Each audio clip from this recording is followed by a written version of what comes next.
pandangan yang lain daripada ulama-ulama kontemporer tentang Wahabi, betul. Yang kedua, ada pandangan yang lain yang lebih ekstrim atau ekstremis. Mereka mengatakan bahwa Wahabi ini produk daripada Inggris ketika Inggris kerjasama dengan Saudi Arabia. Oke ya Bapak Ibu ya, sudah paham yang kedua. Yang ketiga, ini ada Wahabi versi daripada teman-teman Salafi. Oke? Dan sudah kita sampaikan, versi yang ketiga ini adalah versi Wahabi menurut teman-teman Salafi. Nah, yang pertama sudah kita bahas dari versi Ahlus Sunnah wal Jamaah, itu sudah jelas. Menurut mereka yang menjadi tulang daripada Salafi atau Wahabi tersebut, bagi mereka Wahabi dan Salafi itu sama. Tapi ingat, sebagian pandangan Ahlus Sunnah wal Jamaah, tidak semua, atau ulama kontemporer. Kita ambil yang di Indonesia saja, tak usah jauh-jauh. Kita ambil misalkan salah satunya adalah Kiai Haji Idrus Romli yang sudah menjelaskan tentang panjang lebar tentang Wahabi ataupun Salafi, yang dulu Wahabi sekarang mengganti nama menjadi Salafi, artinya lebih halus. Baik, itu yang pertama. Yang kedua, nah yang pertama tadi namanya siapa? Muhammad bin Abdul Wahab. Ingat itu baik-baik, namanya Muhammad bin Abdul Wahab. Perbedaannya di mana? Di nama. Muhammad bin Abdul Wahab. Kalau nanti yang kedua versi Inggris lain lagi. Nah, selain daripada Muhammad bin Abdul Wahab, ingat, beliau itu muncul pada abad ke-17, 1700-an.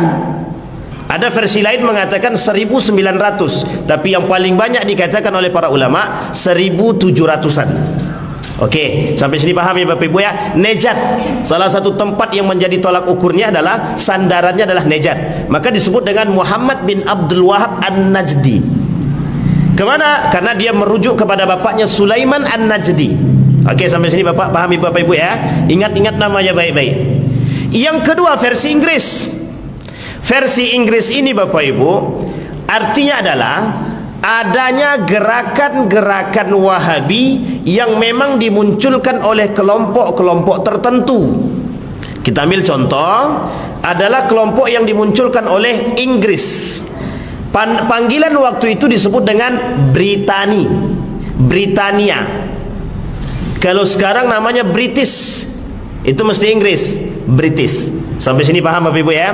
Nah, Britania ini Bapak Ibu, mohon maaf, Britania ini dalam tulisan itu, dan kita merujuk kepada beberapa artikel yang menurut saya cukup kuat, karena dia masuk dalam kategori jurnal internasional. Kalau jurnalnya itu internasional atau terindeks Scopus begitu, nah ini agak sedikit akademik itu ya. Itu sudah, kalau dalam dunia perdosenan penting itu, artinya sudah diakui dunia. Apa kata mereka dalam tulisan tersebut? Kerja sama Saudi dengan Inggris. Artinya begini Bapak Ibu, Inggris bantu Saudi untuk memenangkan perang. Balas jasanya apa? Saudi memberikan posisi untuk Inggris. Nah, ini namanya take and give, dan harus kita paham. Nah, baik.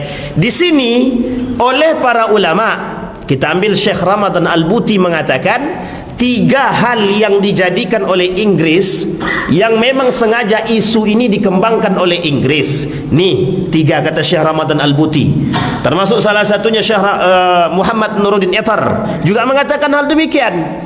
3 isu yang diangkat oleh Inggris ketika itu. Yang pertama adalah tentang Ahmadiyah. Di mana Bapak Ibu?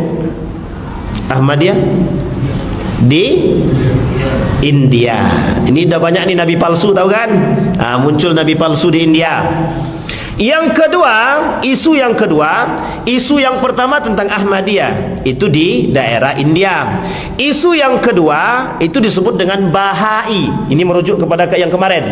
Bahai ini muncul di